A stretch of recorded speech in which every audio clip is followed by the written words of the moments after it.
हर शाम को मैं एक ऐसी वीडियो बनाने की कोशिश करता हूं जिससे कि आपको अपडेट मिल सके। जो मेरे सब्सक्राइबर हैं, मेरे देखने वाले हैं मेरे चैनल को, उनको एक ऐसी अपडेट मिल सके जिससे कि पता चल सके राजनीति में क्या हो रहा है। जैसा कि हम सब जानते हैं, लोकसभा चुनाव नज़दीक हैं, लोकसभा चुनाव आ चुके हैं, पायदान पे हैं और सभी पार्टियां घमासान कर रही है, अपनी अपनी नीतियों को लेके आ रही हैं आगे। मैंने कल के कार्यक्रम में बताया था आपको कि मैं आज एक ऐसा टॉपिक लेके आने वाला हूं जो बहुत बड़ा टॉपिक है। लोकसभा चुनाव में उत्तराखंड की दिशा और दशा।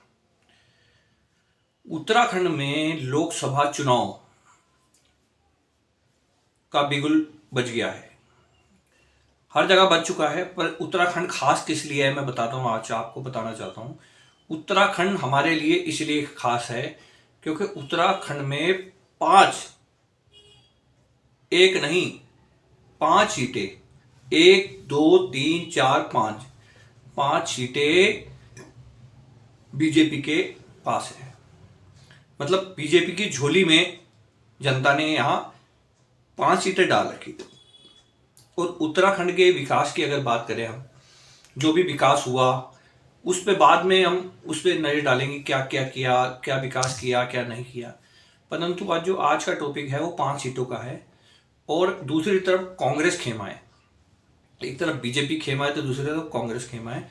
और बहुत बड़ी जो इस फेरबदल होने वाला है उत्तराखंड की राजनीति में, पांच सीटें बीजेपी के पास हैं इस समय। आने वाले समय में कितनी रहती है ये कहना मुश्किल है, हो सकता है पांच की पांच ही आ जाए। परंतु जो मोड़ आया है राजनीति में, उत्तराखंड की राजनीति में जो मोड़ आया है वो देखने लायक है। इस समय कांग्रेस पांचों सीटों पे हार चुकी है। और पांचों सीटों पे हारने का मतलब ये है कि जो कैंडिडेट है, जैसे हरीश रावत जी है इस समय सबसे मुख्य कैंडिडेट, मतलब जो सबसे फेमस चेहरा कांग्रेस के पास है, हरीश रावत का। अब मैं आपको बताना चाहता हूं जो रोमांच की बात है। रोमांच की बात यह है कि इस बार किसका टिकट कटने वाला है। अब आप बोलेंगे भाई मंजीत अरोड़ा पत्रकार जी, आप ऐसे क्यों बात कर रहे हो कि हाँ भाई किसका टिकट कटने वाला है। भाई क्यों? क्योंकि बात सच्चाई है। एक युवा ने सबका खेल बिगाड़ दिया है। एक युवा नेता ने सबका खेल बिगाड़ दिया है कांग्रेस में। अब सीट बचानी सबके लिए मुश्किल हो चुकी है कि कौन सी सीट किसको मिलेगी। जी हाँ, मैं बिल्कुल आप जो सोच रहे हैं उसी की बात कर रहा हूं। कौन है वो युवा? कौन है ऐसा नेता जिसने बड़े बड़े दिग्गज नेताओं को हिला दिया है? तो मैं बात करूंगा वो दिग्गज नेताओं को हिलाने वाला वो युवा है बॉबी पवार। बात सही नहीं कही मैंने? बताओ।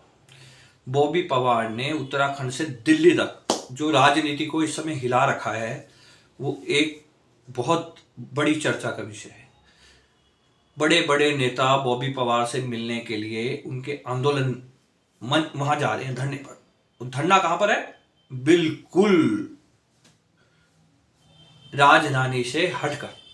और फिर भी अपने सारे कार्यक्रम छोड़ के बड़े बड़े नेता, हरीश रावत हो गया, बड़े बड़े नेता, बड़े बड़े नेता का मतलब आप समझ गए होंगे कि कांग्रेस के शीर्ष नेता उत्तराखंड के सारे वहां जाके युवाओं को, उनकी संपत्ति को लेना चाह रहे हैं।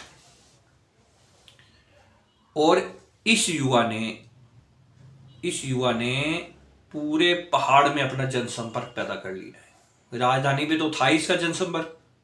इस बॉबी पवार का राजनीति में अभी कुछ ज्यादा समय नहीं हुआ, परंतु जो इसने अपनी छवि बना ली है युवाओं के दिल में, उत्तराखंड के बेरोजगार युवाओं के दिल में। क्योंकि बेरोजगार संघर्ष मोर्चे का ही अध्यक्ष है भाई। अब इसने युवाओं के दिल में जो अपनी छवि बना ली है, कार्य किए हैं, जो भी किया है, मैं उस बात पे नहीं कहता क्योंकि पक्ष विपक्ष की बात मैं नहीं कर रहा इस समय। मैं ये बात कर रहा हूं कि युवाओं के दिल में कहीं ना कहीं सिंपैथी बॉबी पवार से है। और अगर कांग्रेस के जो चर्चाएं चल रही है कांग्रेस की, देहरादून की नहीं मैं बता रहा हूँ आपको, दिल्ली की बात बता रहा हूँ, क्योंकि मेरे कुछ मित्र ऐसे हैं दिल्ली में जो कांग्रेस मुख्यालय में उनका आना जाना लगा है। उनकी अपडेट बताई जा रही है कि कहीं ना कहीं बॉबी पवार की चर्चा उत्तराखंड में हो रही है, दिल्ली में हो रही है उत्तराखंड के बॉबी पवार की चर्चा। अब भैया एक ऐसा युवा जो 4 दिन पहले, मतलब कुछ सालों पहले राजनीति में आया और उसकी चर्चा दिल्ली के मतलब हेडक्वार्टर में हो रही है, आप समझ लो। मतलब कांग्रेस के शीर्ष नेतृत्व ने साफ साफ कह दिया है कि बॉबी पवार को टिकट दी जाएगी, ये मानना है हमारा, जो अभी तक सूत्रों के हिसाब से लग रहा है। और सभी नेताओं में खलबली मच चुकी है कि किस नेता का टिकट काटा जाएगा और इसको दिया जाएगा। वैसे तो बॉबी पवार कहीं ना कहीं वो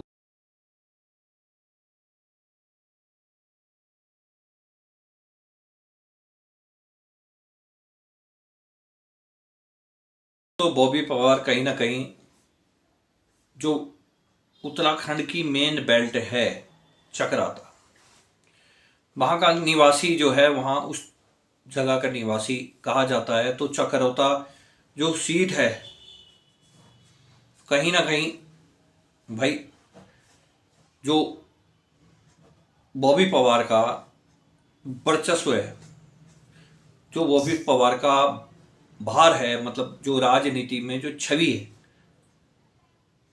वो कहीं ना कहीं चक्राता के आसपास का घेराव कह लीजिए कि बहुत प्रभावी होगा, क्योंकि वहां का रहने वाला है। वहां तादाद में रैलियां निकल रही है बॉबी पवार के समर्थन में।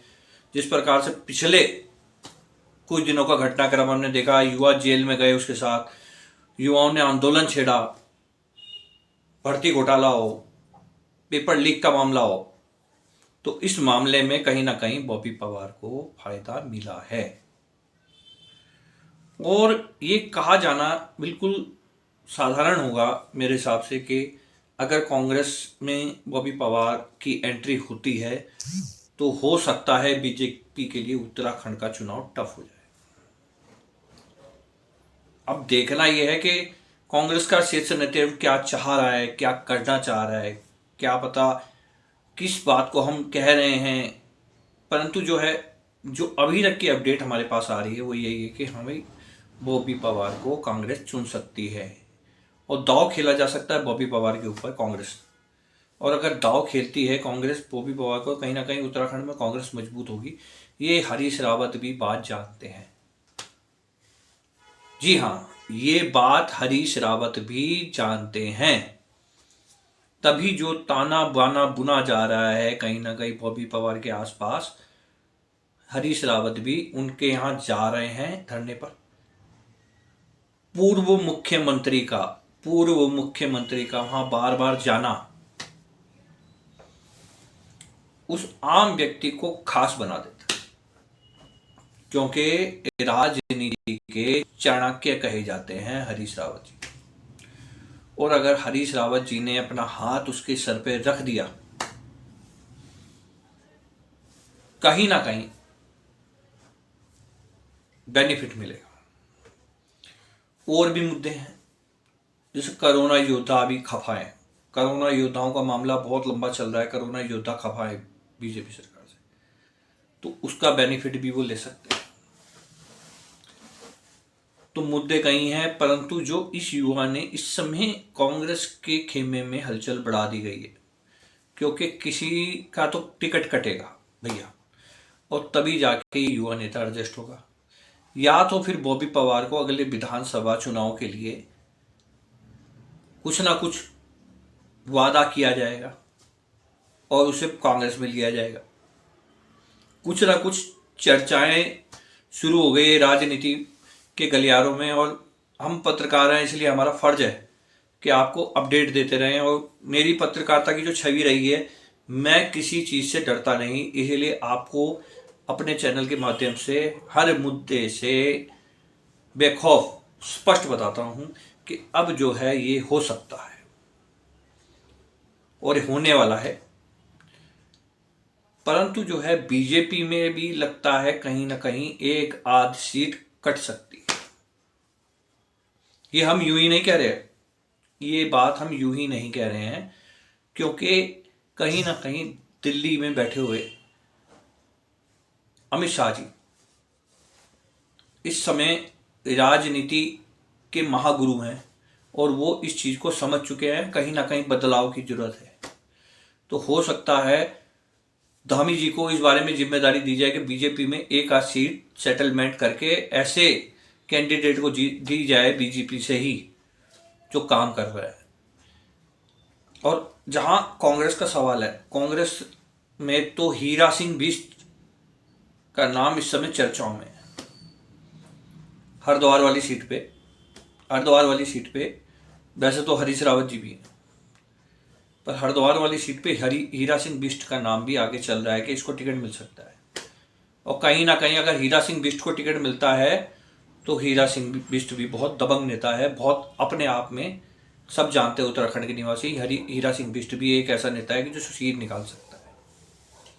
कई दावेदार हैं, प्रीतम सिंह जी भी हैं, तो कई दावेदार ऐसे हैं कि कांग्रेस में जो इस बात को जो है साबित करके दिखा सकते हैं। हरक सिंह रावत जी भी हैं जो अभी हाल फिलहाल बीजेपी में देखे जा रहे थे, पहले कांग्रेस में थे, अभी बीजेपी में चले गए। तो ऐसे कई नेता हैं जो अपने दमखम को लेकर आगे आ सकते हैं। परंतु ये बॉबी पवार युवा ने सबकी बेचैनी को बढ़ा दी, क्योंकि एक टिकट कटी तो कई दावेदारों का नाम हट जाएगा। तो आगे भी मैं आपको अपने चैनल के माध्यम से दिखाता रहूँगा किस प्रकार से उत्तराखंड की राजनीति का माहौल चल रहा है। अगले कार्यक्रम में भी, कल के कार्यक्रम में कुछ नई चीज़ लेके आने की कोशिश करूँगा, आपसे रूबरू होऊंगा। धन्यवाद। मंजीत सिंह अरोड़ा, मानव चेतना से धन्यवाद।